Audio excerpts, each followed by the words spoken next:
Welcome to all Caribbean entrepreneurs. If you've been ready and waiting to take your business digital and get paid online while you sip something strong on the beach, this podcast is for you. We'll hear from the Caribbean's finest entrepreneurs on topics like e-commerce, business development, brand building, social media, their wins and failures. This is the only place in the region helping you navigate the digital age from the Caribbean's perspective. This is Digipreneur FM. And now, let's give it up for the Digiboss himself, Mr. Karan Rose. What's going on, Digipreneur family? Listen, you're seeing a whole video setup. We're doing a lot of things differently for 2024. And I thought, since we're starting the year off right, we are actually in Barbados. We came out to FinTech Islands. We're having an amazing time. And I thought this would be a perfect time to speak to some of my favorite people whilst we are here for the Digipreneur podcast. And you're seeing this individual. You're seeing this individual a lot, okay? You're seeing him a lot. But what a lot of people don't know is, who is he? We know he is a part of TK Dreams, Dr. Terri-Karelle's team. He is the main man in that camp. But who is the gentleman that we have here today?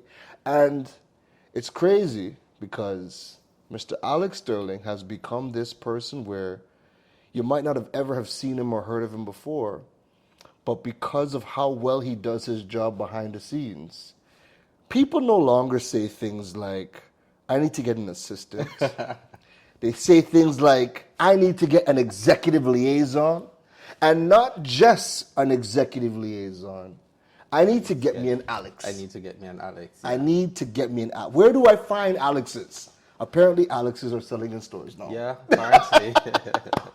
So this entire conversation is, we are going to be talking to Mr. Alex Sterling out of Jamaica and learn all about Alex and how he has been able to come into the TK camp and change the way the brand operates. You're seeing the difference between where TK was on our own to where you came in.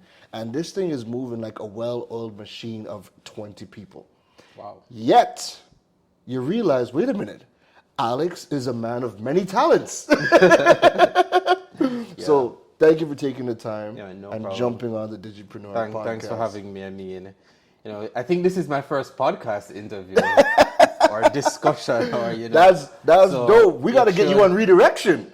One day.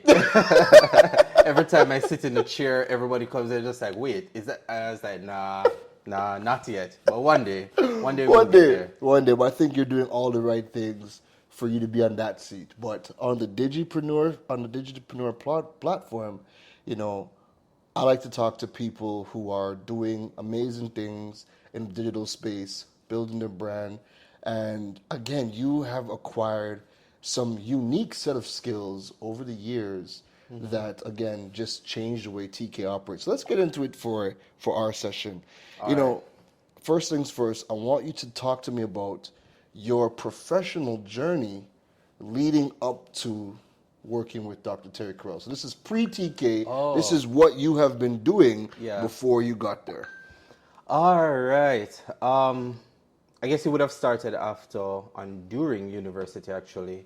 I got a side job working in a call center. Mm-hmm. And I always reference my customer service background from that training. I was actually working on the Amazon account at the time. Right. And if you know anything about Amazon and the brand, you know how seriously they take their customer centricity, their customer service and everything. Great training. I took that. I was working for an agency within the Ministry of Education, part-time as well, still going to school. Mm-hmm. And then after school, I was working for an NGO, Children First Agency out of Jamaica. Yeah. And I think I learned a lot of skills and lessons there. I learned how to work with $0, but still to make magic. It was a great team that I was working with, and just the organization, how they facilitated everything. And then I transitioned to working at the Office of the Governor General in Jamaica. And I think that's where, we're having the conversation recently. I picked up a lot of my training and understanding of state protocol and just protocol overall. Right. And, executing at that level, under pressure, but, cool, collected, you wouldn't even know. You would never know. But the house is on fire. So that was just like each step leading right up to, and actually it was in that job where I met Terri-Karelle. That's where we first worked together. Right. So we actually had a working relationship before I started working with her. Right. So we worked on 2 events and, then we got to talking and here we are today. Okay. Now, what attracted you to working with Dr. Terri-Karelle? Because you do a couple of events. You could say, nope, this is not the person I want to work with, or no, I don't see myself as an executive liaison. So what on earth attracted you to working with Terri-Karelle? A good question. I'm not sure if I could say that I saw myself as an executive liaison. And it would have started from I was much younger. I'd watch movies like Wedding Planner. Yeah. And I'd see Jennifer Lopez and it's just like, oh, boss lady, headphones, getting everything done behind the scenes, fixing everything, seamless wedding. Yeah. And I always identified, with that. And I'm just like, oh, Lord, that's where the magic happens. Right. And then years later, you would see Olivia Pope in, the Scandal, the series. And I'd just be like, I want to be Olivia Pope. I want to be that fix. I want to be behind the scenes, just making magic. Understanding, that really that's where the power is. Right. I always like to plan. I always like to organize activities and so on. So it was just natural. And then we were planning an event and, we were trying to find a host and we engaged Terri-Karelle. I've been following her from 2005 when she won Miss Jamaica. 2005. Recently I checked Instagram and I realized she was one of the first persons I followed when I joined the app in 2014. I think the stars aligning is so it was just insane. I had a pullout of her in the paper from 2005. I had that at home when she won Miss Jamaica, and it was just one of those weird things. I just always tell people I always want to meet her. I always, looked forward to working with her. And then I got the opportunity to work with her. And, we made plans for a meeting and I told all my friends, like everyone knew I'm going into a meeting tomorrow morning with Dr. Terri-Karelle Reid. And I mean, it was just a nerve-wracking and I'm just like, I'm going in that meeting, I'm going to be prepared. Yeah. And I didn't do anything that I wouldn't have done for any other meeting. Right. But it was just like, I'm going to have my ish together. Yeah. And I went to the meeting and, she's just like, all right, what's this event about? I have this suggestion. What do you think there? She's just like, all right, run through your program. She gave feedback. We finished the meeting and she was complimentary. Yeah. I was just like, that's Terri. Yeah, She's a nice person. She's going to say that I was well prepared and everything looks in order. And then, the meeting finished. I told her I would make the changes, take her suggestions, send her an update later on.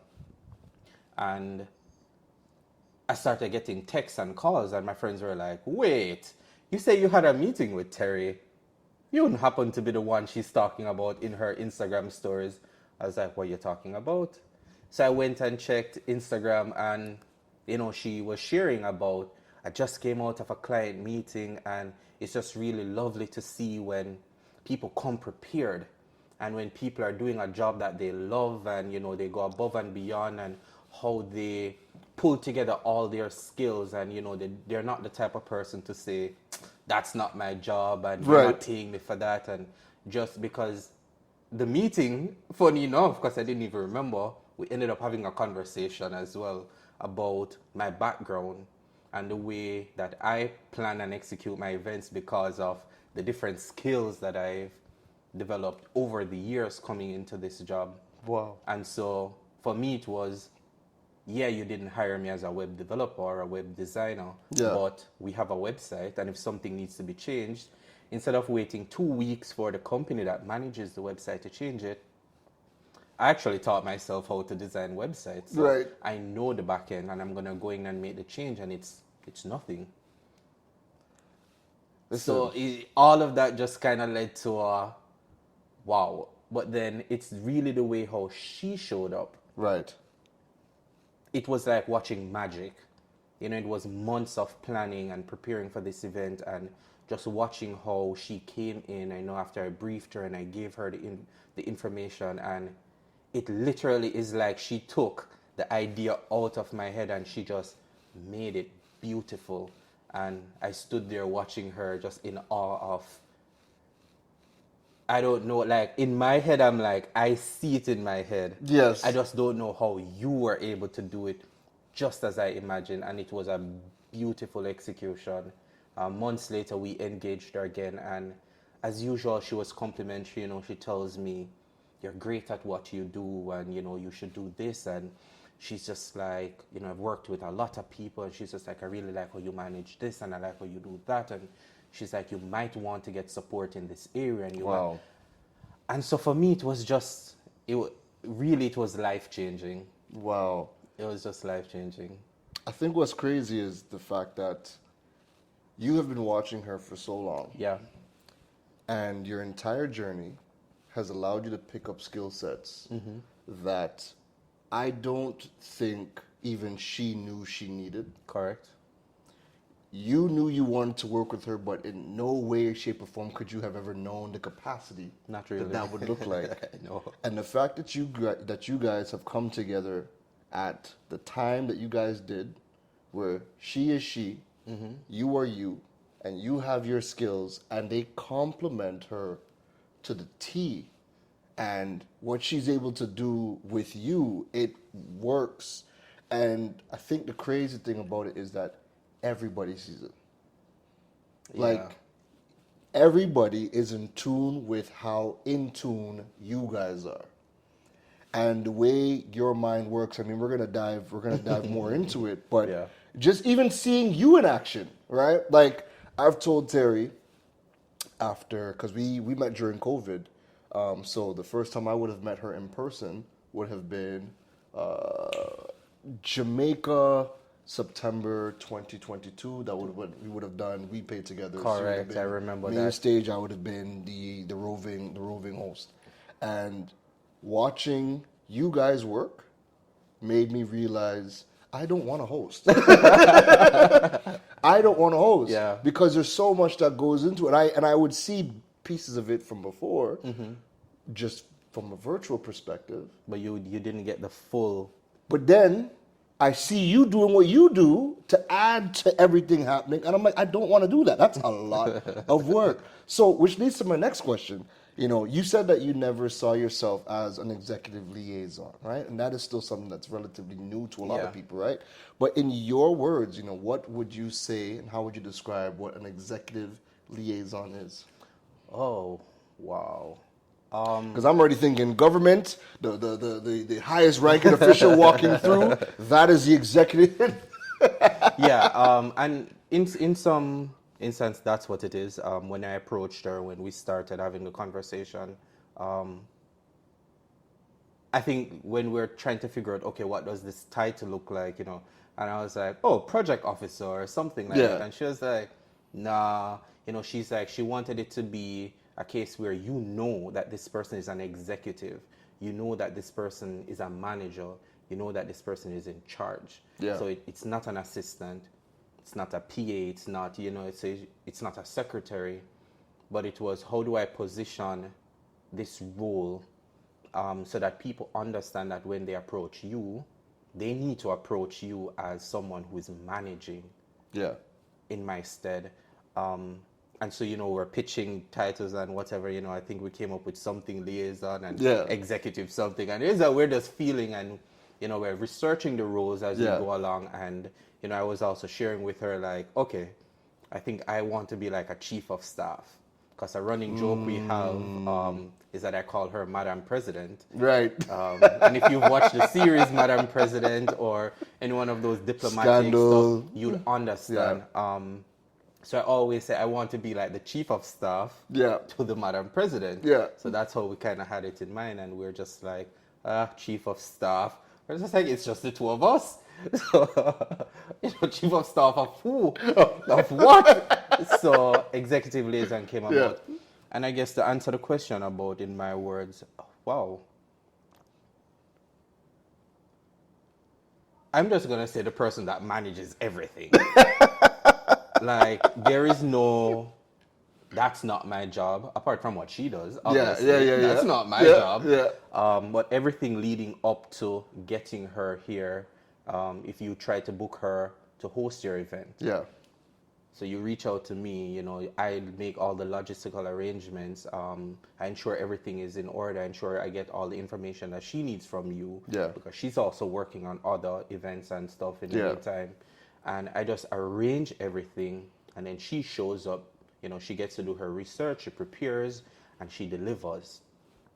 So it's always interesting that when we show up for events, clients are like, hey, Alex, because I'm the one that they've been talking to. They've been dealing with, I'm the one that they've been dealing with. Yeah. But then when we show up, Terry is the one that you deal with now.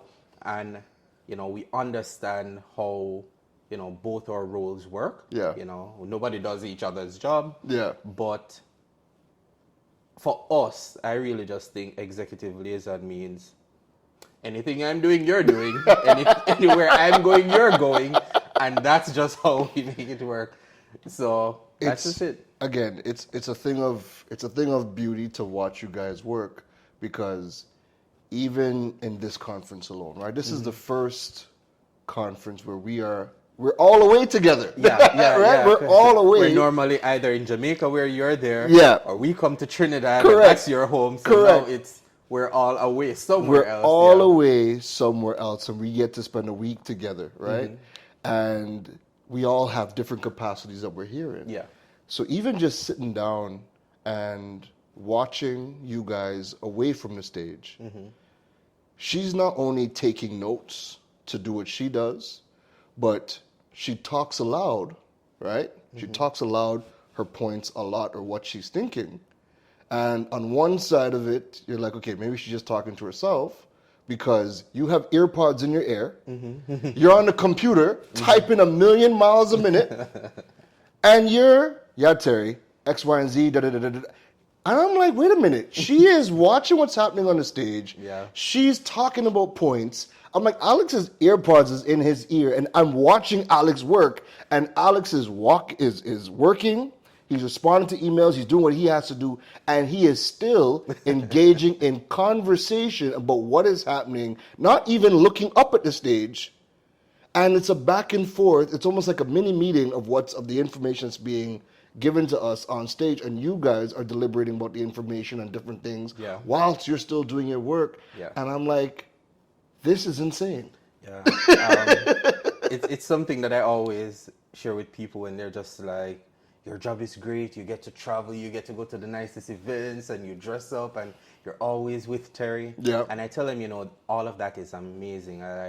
It's something that I've always dreamed of. I think it's one of those things about my job that I think I manifested. Like, I always say I want to travel, I want to work other places.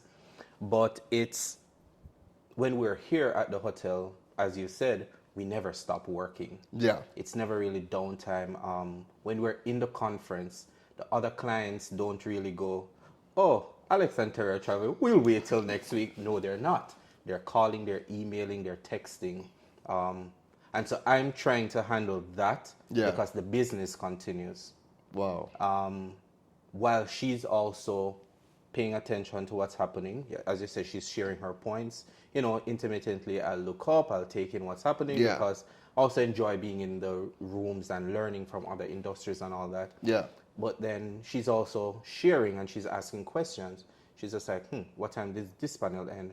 Are we having any changes? What's happening? I'm also communicating with the organizers.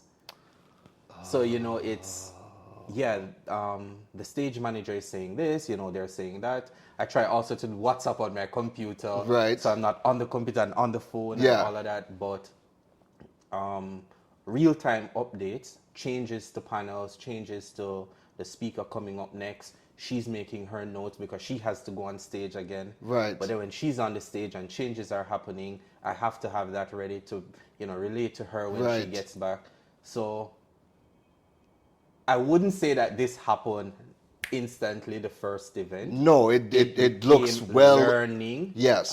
And after, wow, I want to say hundreds of events because I can't even tell how many events we've done in the 2+ years we've been working together. But 2 years already. Wow. yeah, we're heading to 3 years in November. That's insane.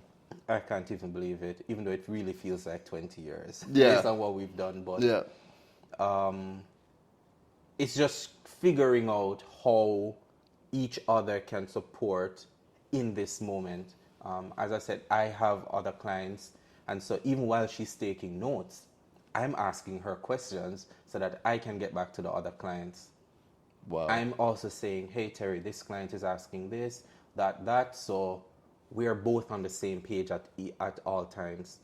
That's insane. So we're both doing two different things, but we're literally communicating and updating and keeping each other in the loop about what's happening so that we're both on the same page. And I guess this is why with her, event hosting has become a business, and it's the sole business that she has, whereas with everybody else, event hosting is just one of the things that they do on the side, right?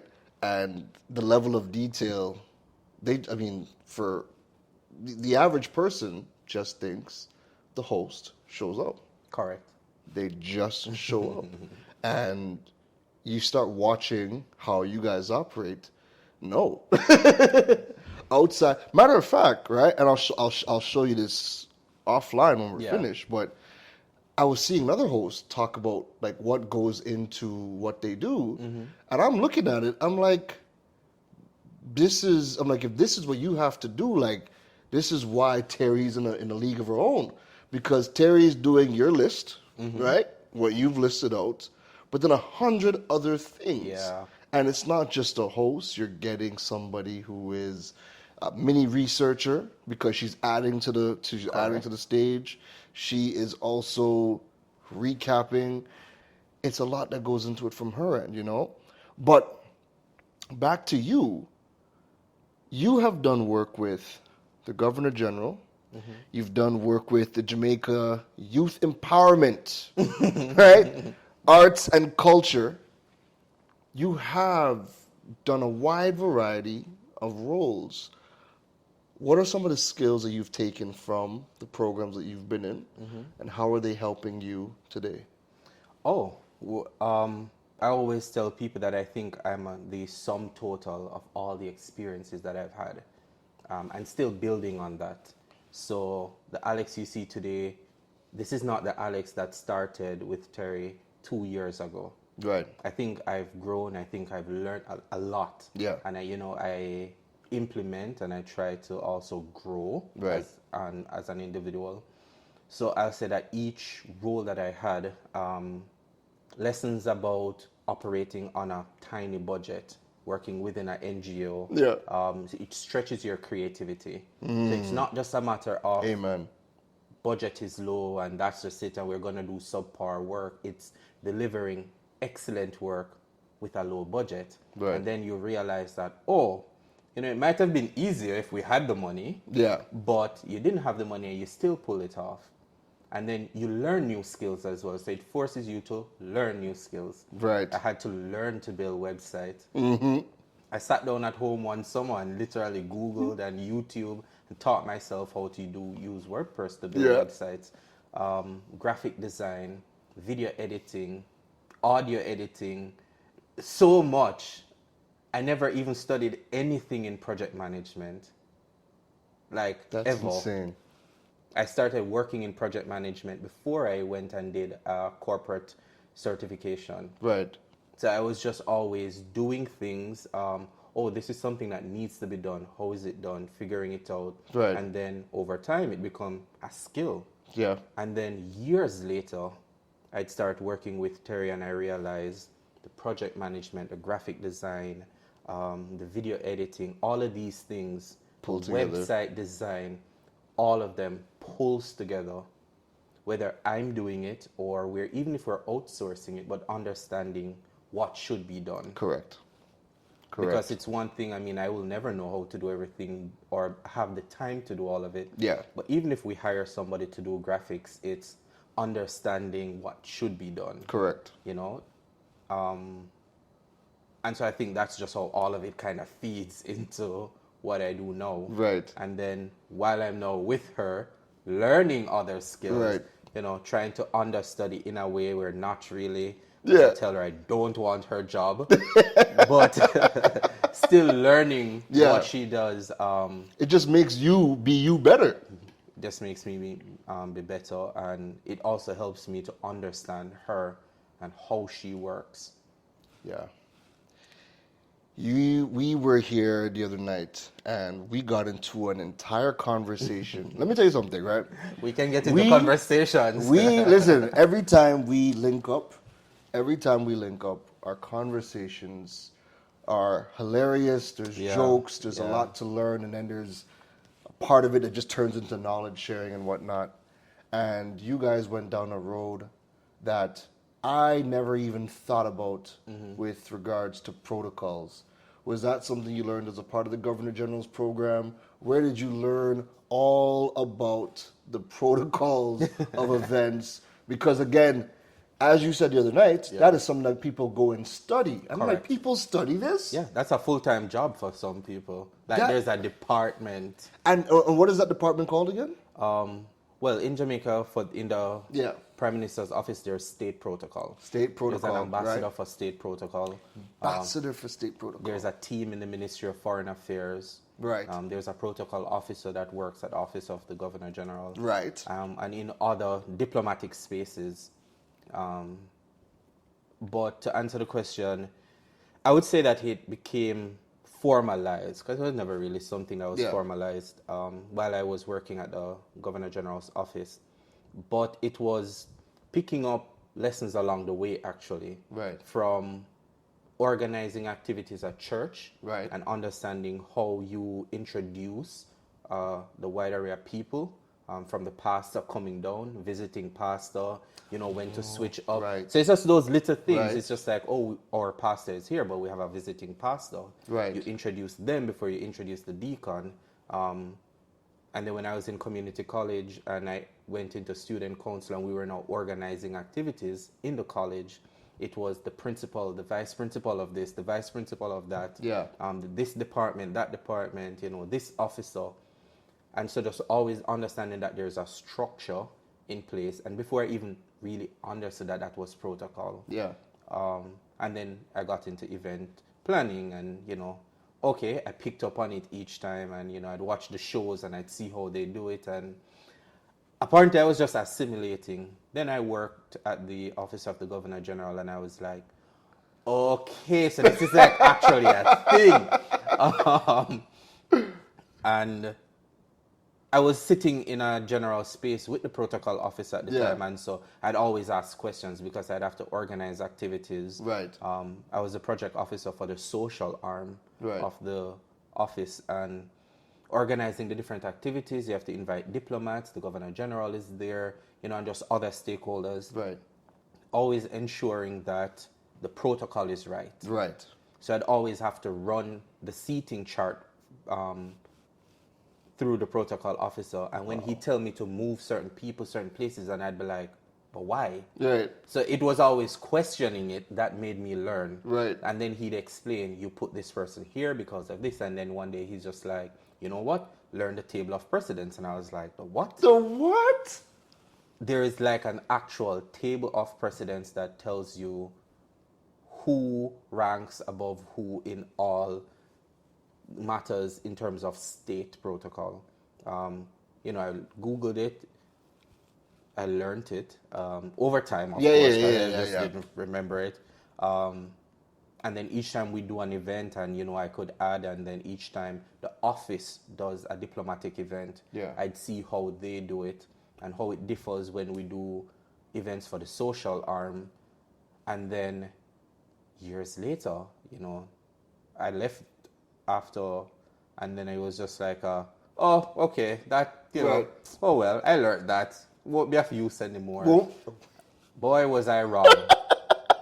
Because the nature of the events that you see that Terry does, we're always in spaces with high-level diplomats, heads of government and all of that. And so it's important for her, and it's something that she takes serious. Yeah. To not offend anyone, to ensure that the protocol is always right when she goes on stage. In fact, most events we go to, you guys people are the ones copy teaching. her protocol list after she writes it out. Because some events will tell you, oh no, we don't need a protocol list, or oh no, and then you're just seeing ministers of government and high-level persons just showing up, and you're just like, but you can't just dismiss them. And so even in that space, it became being able to add, like being able to say to her, oh, I know you've done this, but because this person is representing another high-level ranking official, we actually have to switch them around.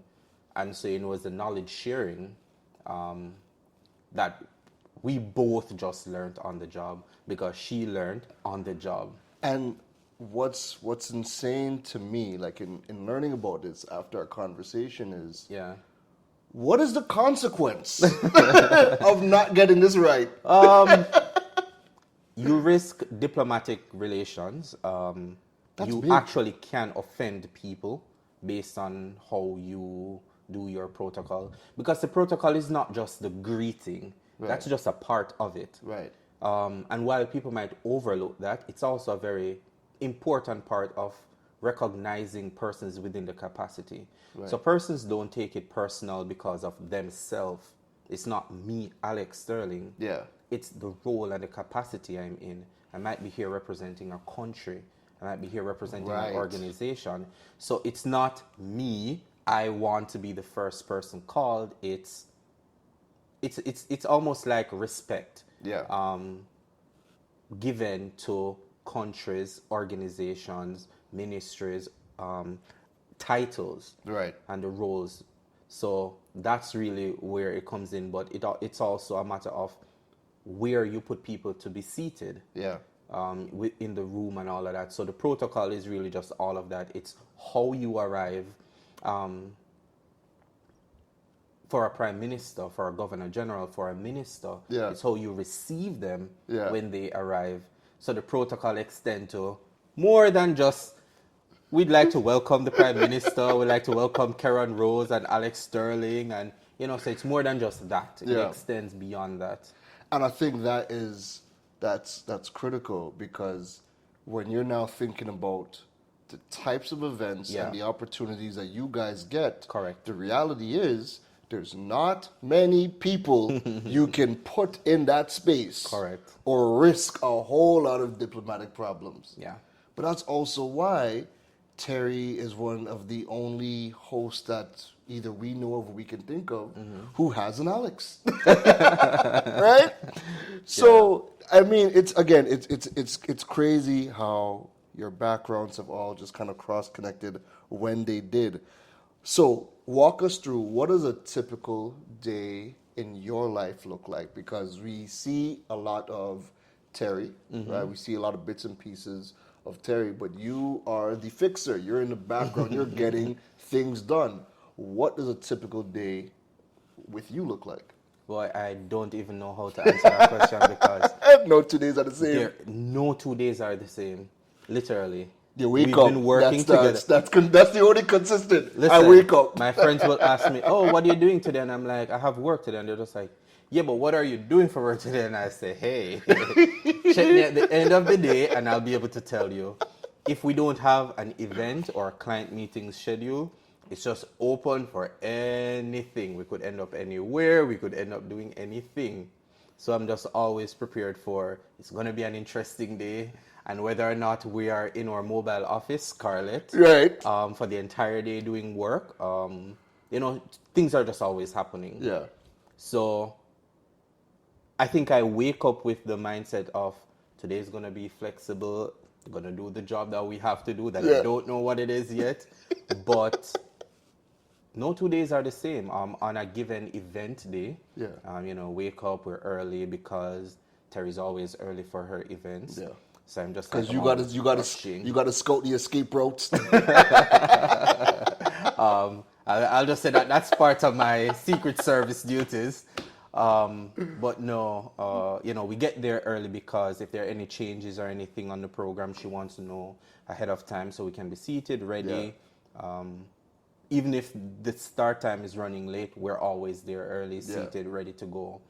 She checks in with her production crew, DJ, whoever is in the room that will be a part of the execution with her, because she, that's her team. Yeah. And then while she's on stage, as I said, I might be communicating with the stage manager or the event organizer if there are any updates, if there's anything she needs to know urgently, if there are any questions she has, but, they're moving around and fixing for the event.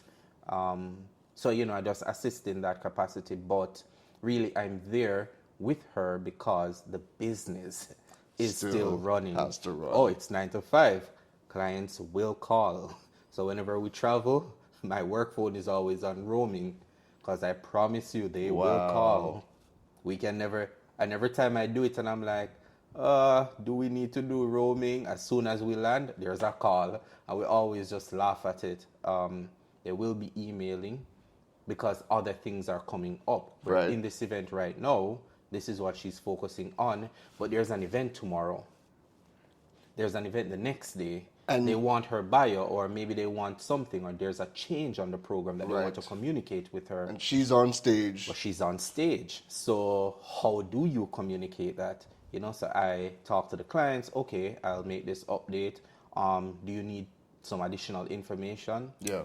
Clients are planning their event a year in advance. Yeah. And you would think, oh, your event is next year. No problem. No. They want the bio now because they're going to put it on the website and they're going to promote their event. And so the timeline of an event that's happening in January next year, you won't see us there. You won't see us doing anything for that event. Right. But we're already working on that event a year in advance because I'm always in dialogue with the client. This event, I think we were telling you. Yeah. This event, I've been talking to the organizers from February of last year. That's insane. From February, and we've done so many events last year, and through it all I'm always in dialogue. Things are changing. The event date change, that was a major logistical thing because for them, you might have other things. Correct. Because does it align with our schedule now for them, the hotel, all of these things. So the business, and not just that, but we have personal projects. So there might be the client events and all of that and what we're doing, but still a priority to build. We have other projects, whether it's the podcast or just something else that she's working on, that we're always having to do things in the background. Editors are editing the video. I mean, the podcast was 19 weeks. We were doing a million things within that 19 weeks. So while she's on stage, I had to be talking to the video editor. Make this change, edit that, add this. And there's your video editing skills coming into play. There's the video editing skills coming into play. And then, she's off stage and we finish and then she takes a look and she's like, all right, no problem. This is good, but can we just make this one change? She's back on stage and then, I'm working on that. So by the end of the day, the video is ready.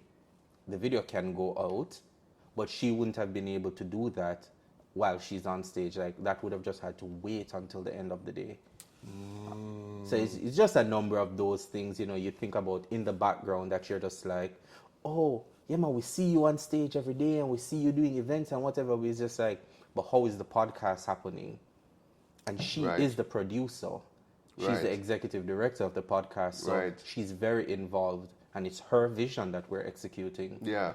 So it's just, there's a team working on it in the background, but she has to review, approve, and I think somehow we just make it happen and it just looks like, it's just happening in the background. There's no problem. TK has a team of 20. And everybody. No. I mean, after a long 9-hour day and we're finished and, whether it's local or we walk back to our hotel or wherever we are, it's okay, all right, so now that the event is off, all right, Alex, catch me up. What else is happening? We're going down our list.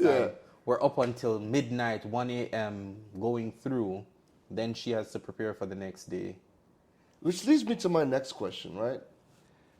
So much is happening while she's indisposed. Yeah. How do you go about having to make the decisions when you can't get to her, but there are situations that are coming up Yeah. where you got to make the call? How's your approach to that? And I think it goes back to why I said she wanted the role to be an executive. So you see, it was, you should be able to make decisions.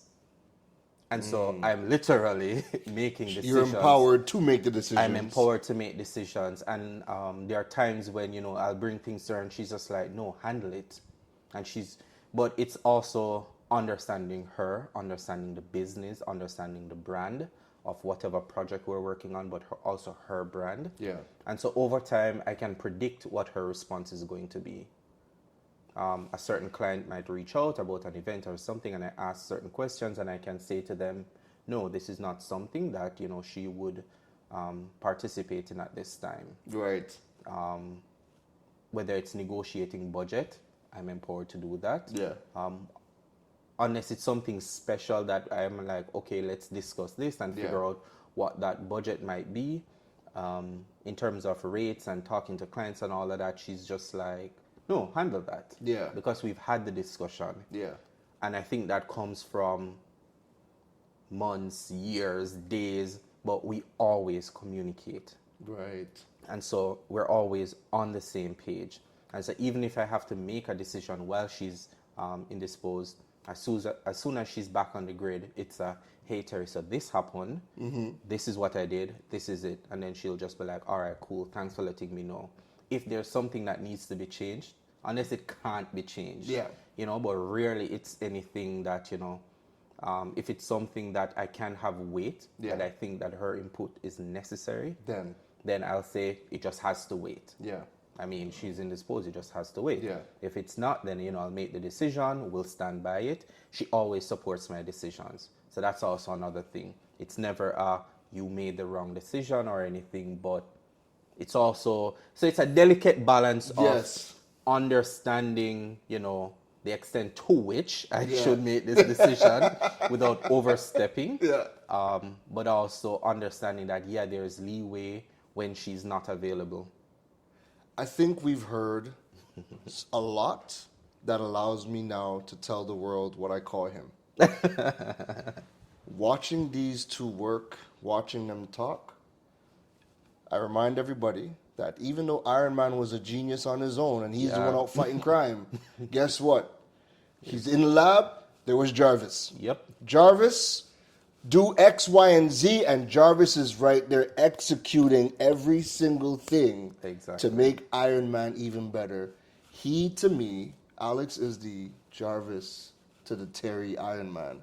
And it just works because now you're looking at Terry and you're like, this girl is enhanced. This girl is doing the absolute most. And you have a lot to do with that. So now that people have an idea as to just how important you are to the team and to what TK does, you're getting a lot of calls, you're getting messages, people are reaching out, people are contacting Terry, and they're saying, I need an Alex. Yeah. I need whatever Alex is, I need that, right? Yeah. The hottest selling product of TK Holdings would be if they could replicate Alex. Yep. Right? I've gotten that.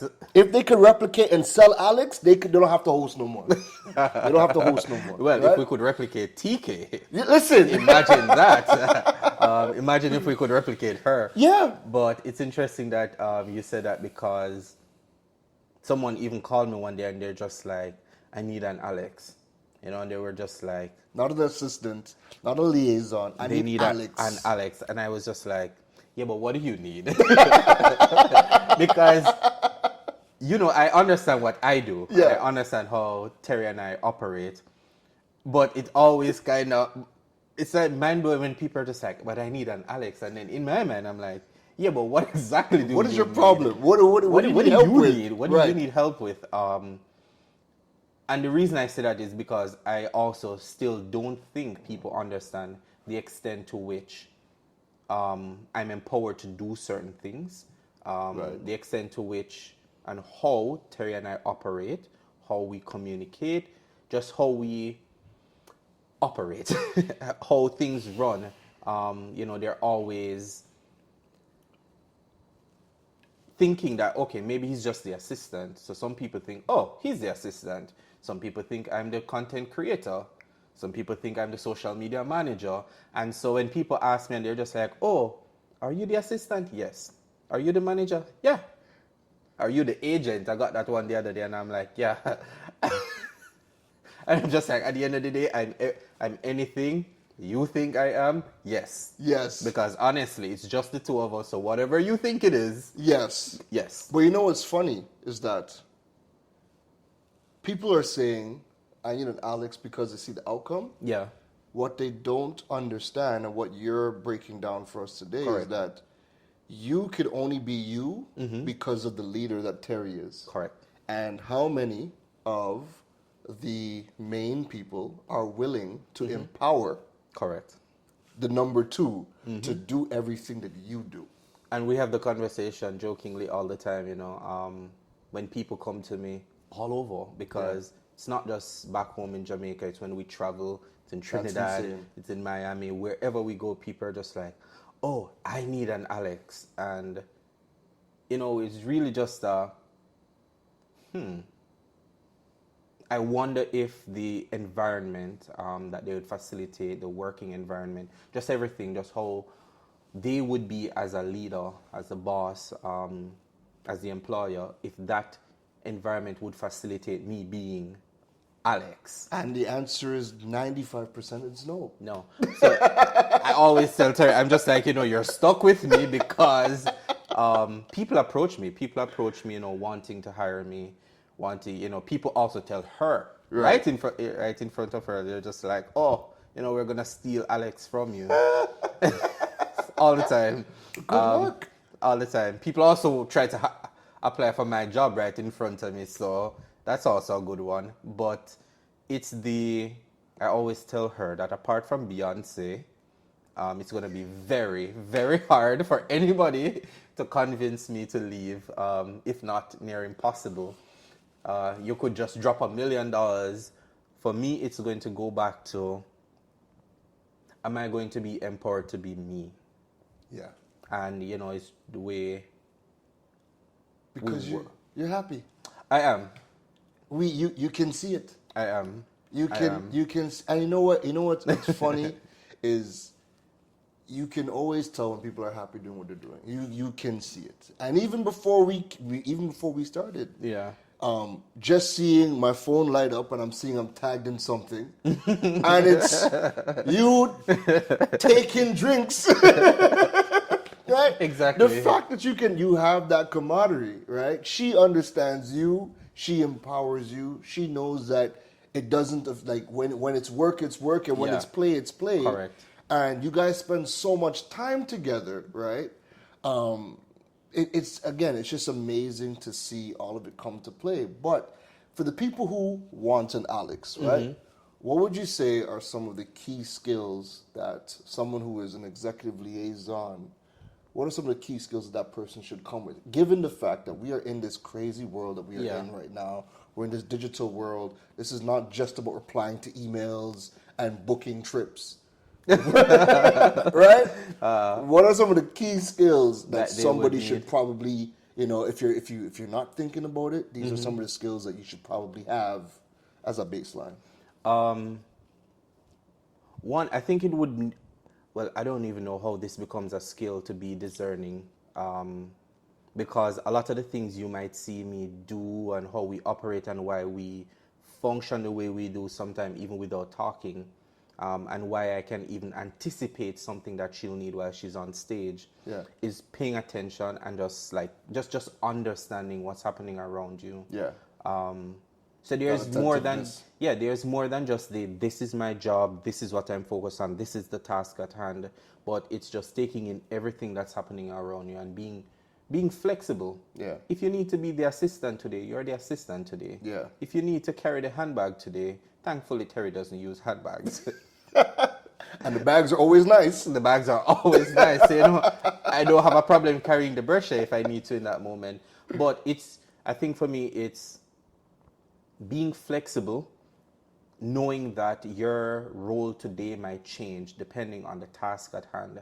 Today you'll be a producer, tomorrow you're going to be a manager, tomorrow, the other day you're going to be coordinating people, the next day you're going to be the decor liaison, the next day you're going to be, as you say, replying to emails, the next day you're a customer service representative.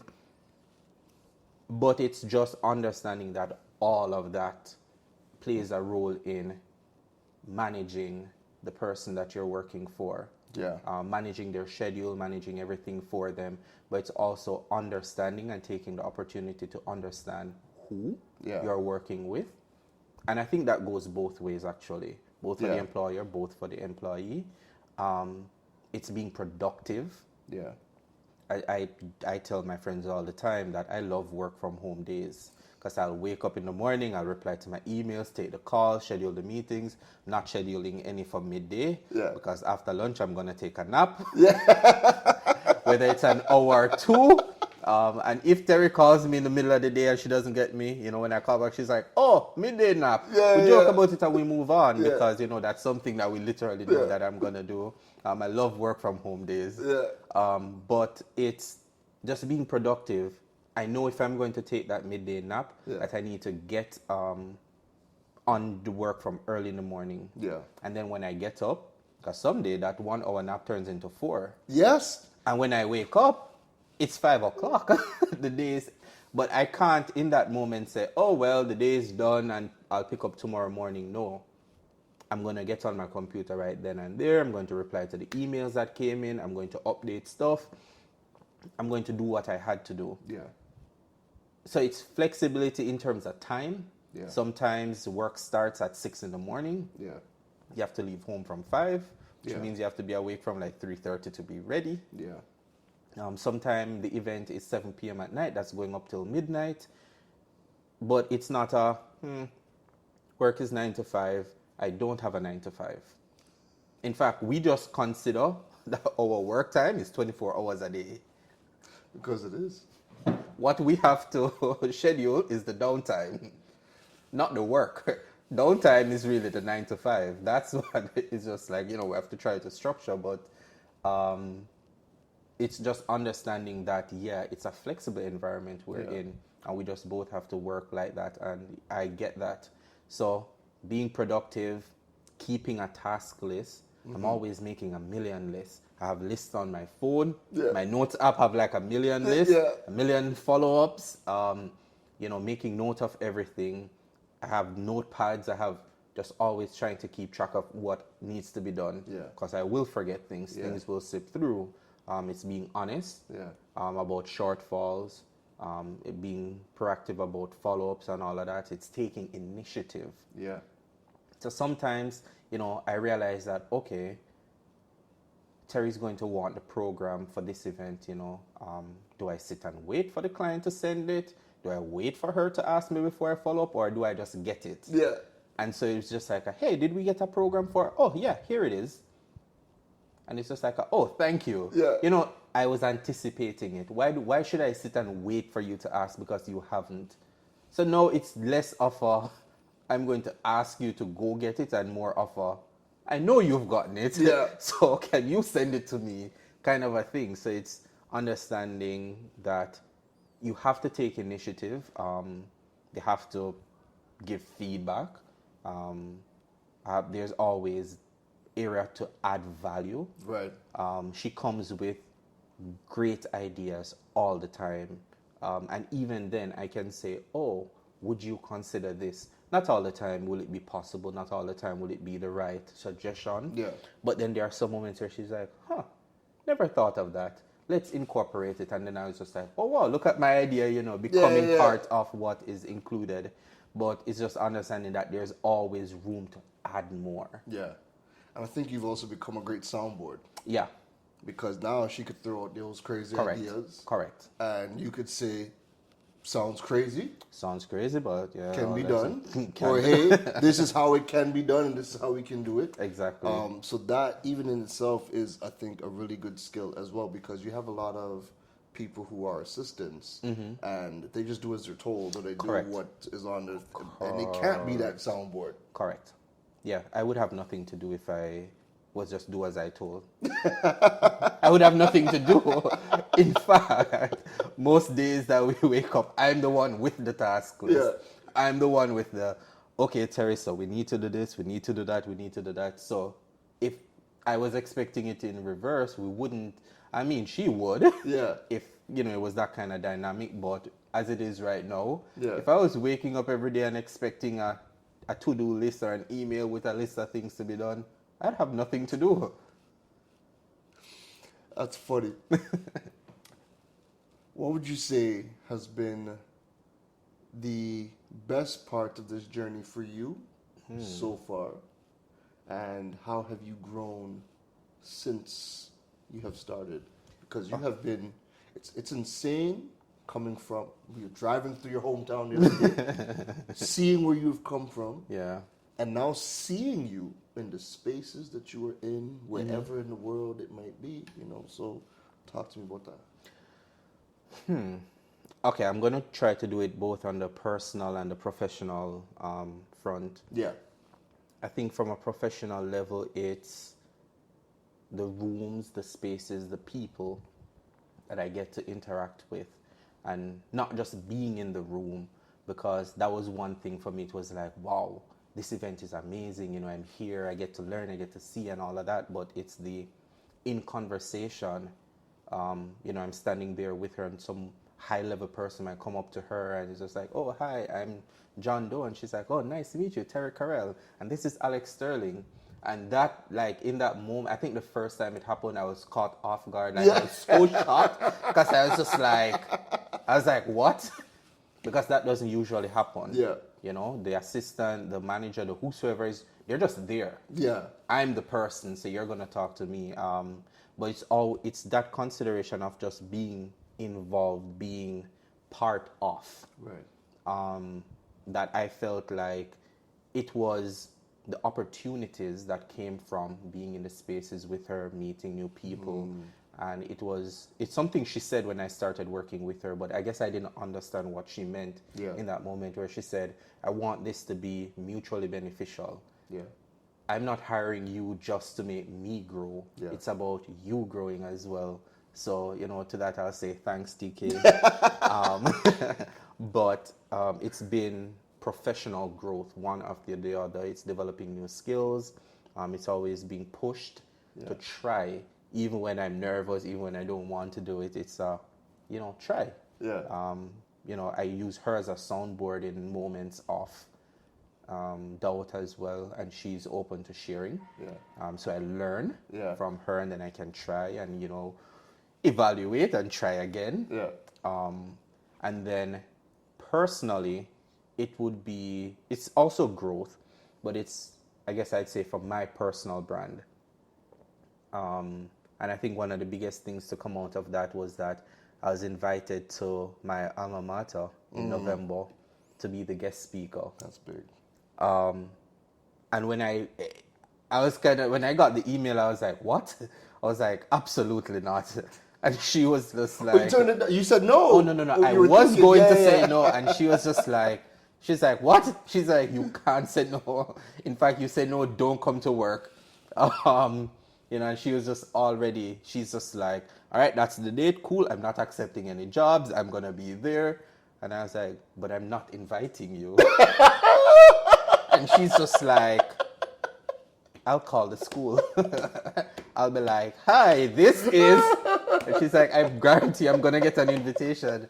So it's also the support personally to see me as an individual outside of what we do professionally, grow, learn, be well, rest. Yeah. Because sometimes she has to ignore my messages and calls where she's just like, all right, I'm not going to respond to you for the next 5 hours. She'll literally be like, go rest. And no matter what I do, I will not get through to her. Yeah. But it's just that kind of Dynamic. growth, both professionally, personally, that I'm just like, okay, this has been a worthwhile experience. Where does Alex go from here? I know. It's early to even think about it is. And I think you're in a very privileged position where you are attached. You are like the rocket fuel to a rocket. Yeah. Because she really is. Right?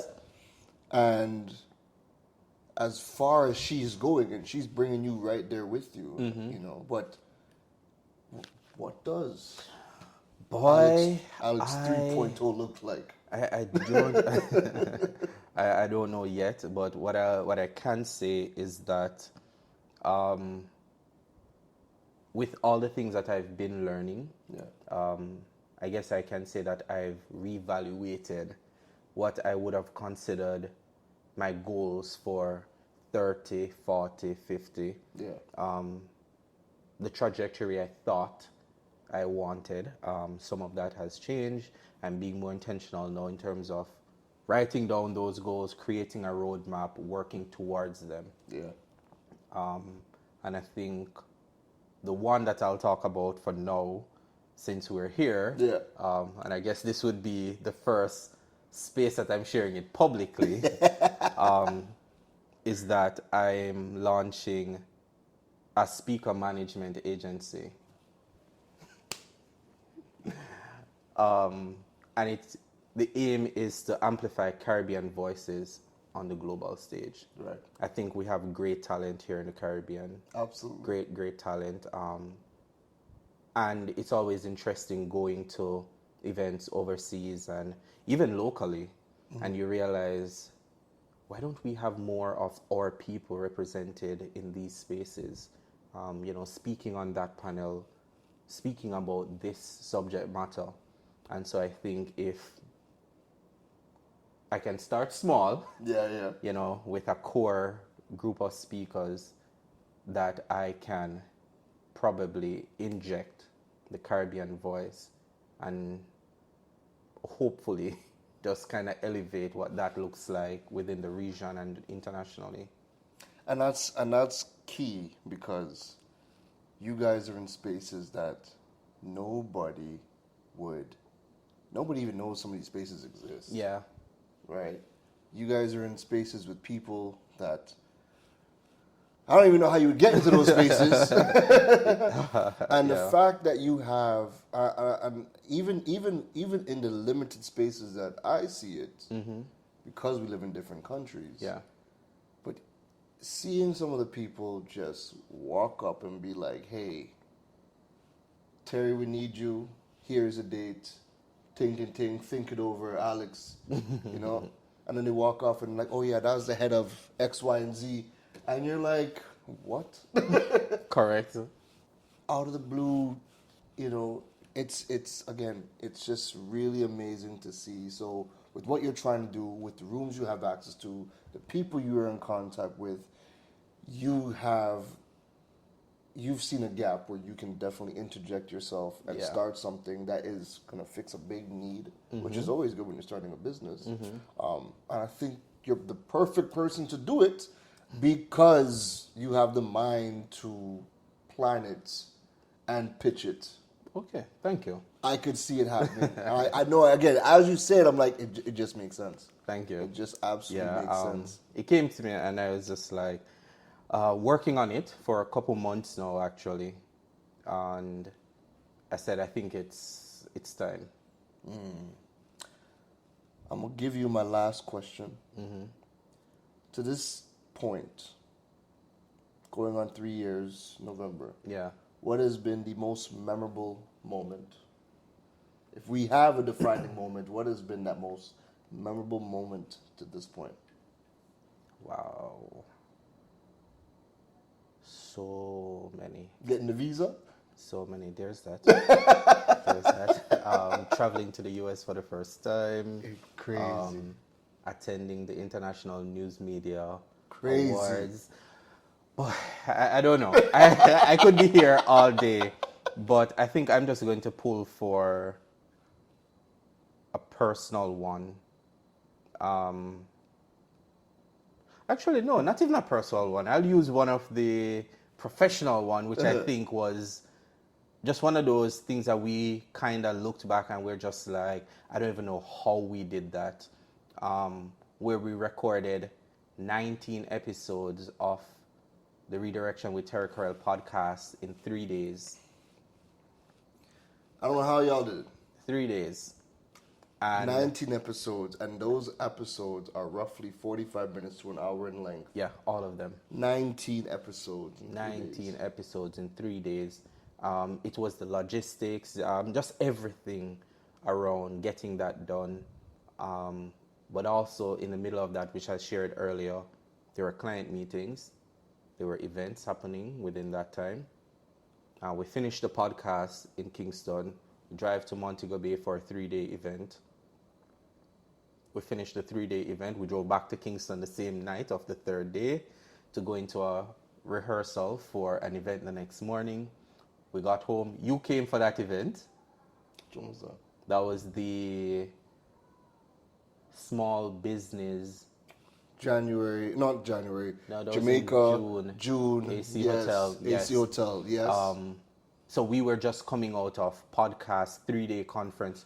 Drove into Kingston. You guys are slick. Did the podcast rehearsal. was recording since then? Oh yeah, that was all done. Wow. Drove back into Kingston, did that tech rehearsal, chat with you. You brought doubles and wine and everything for us.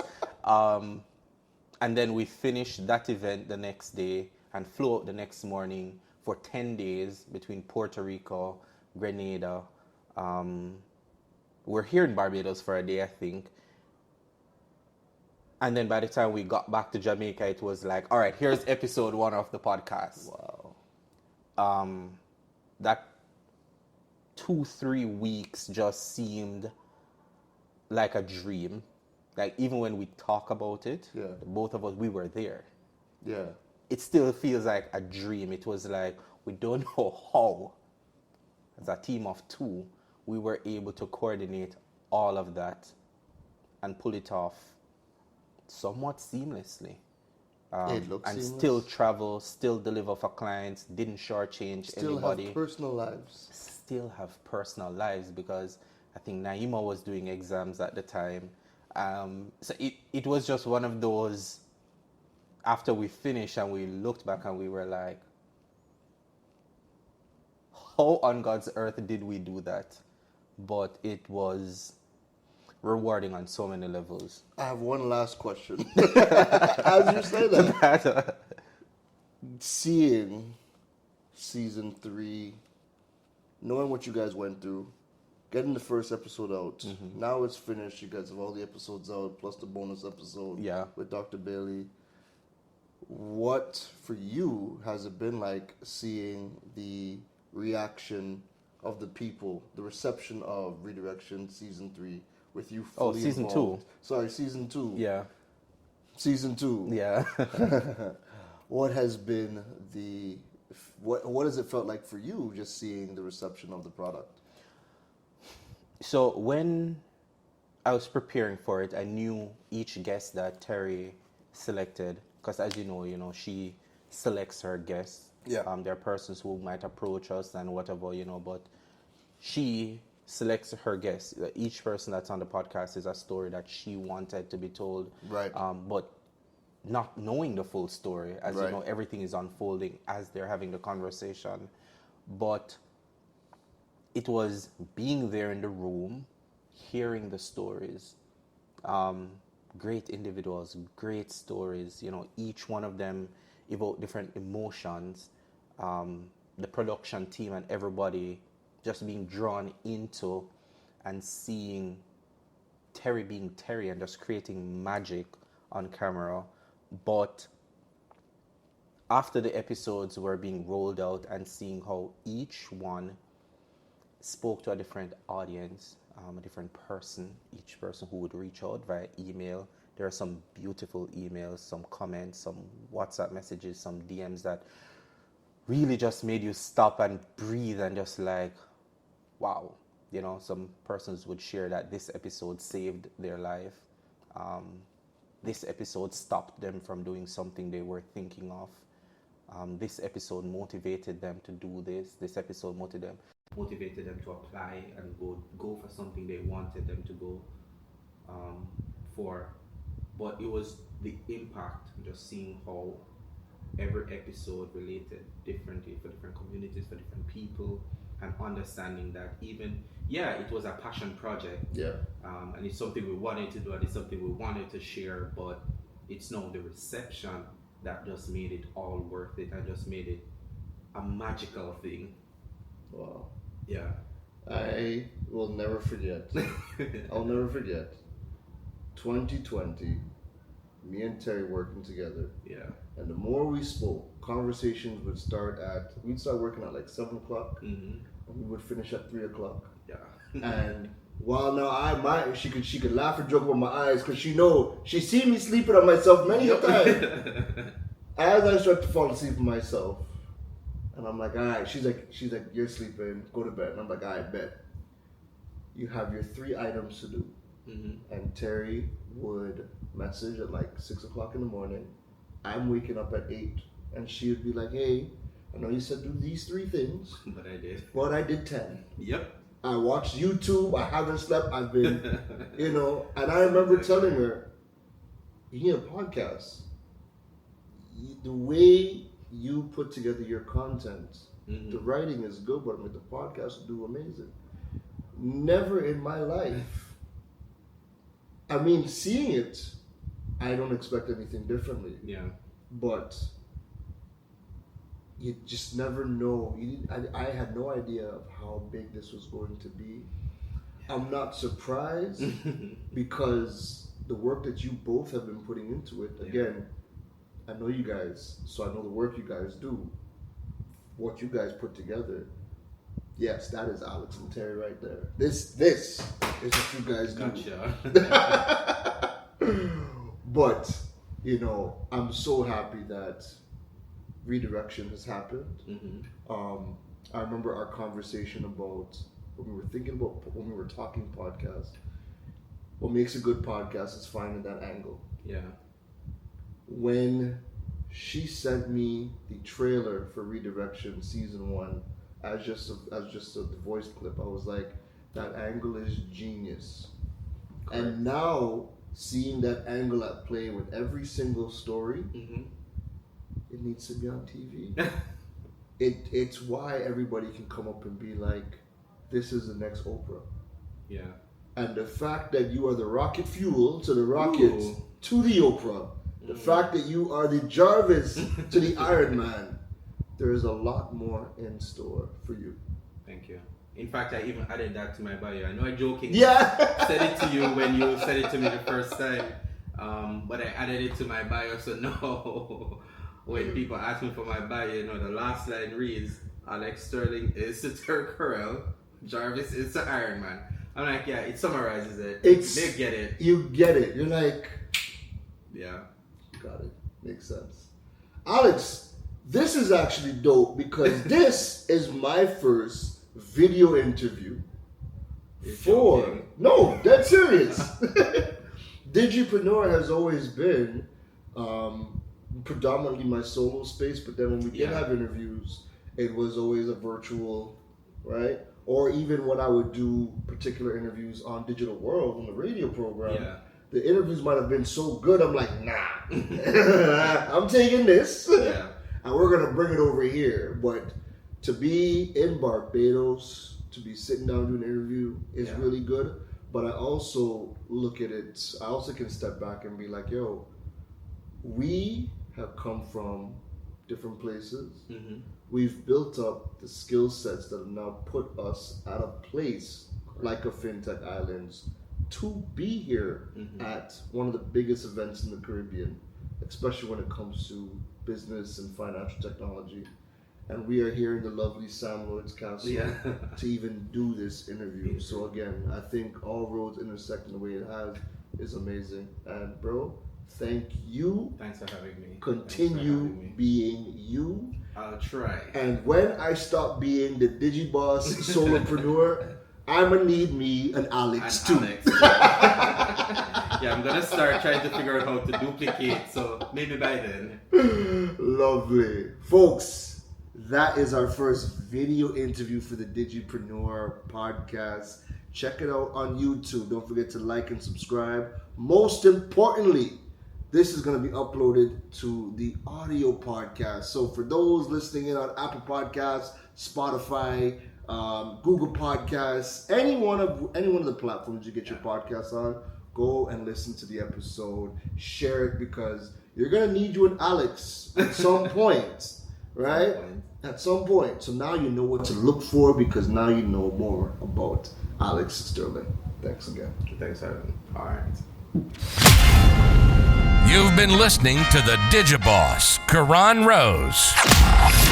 We hope your notepad was filled after this episode. Make sure to like, rate, and review the show. The learning doesn't stop, folks. And to make sure you don't miss any gems from the Digiboss, go over and follow him on all social media platforms at Karan Rose. Folks, don't just sit there with a notepad. We need you to implement at least one thing into your business before the next episode. That's the only way your business levels up. Thanks for listening to Digipreneur FM. Now go be great.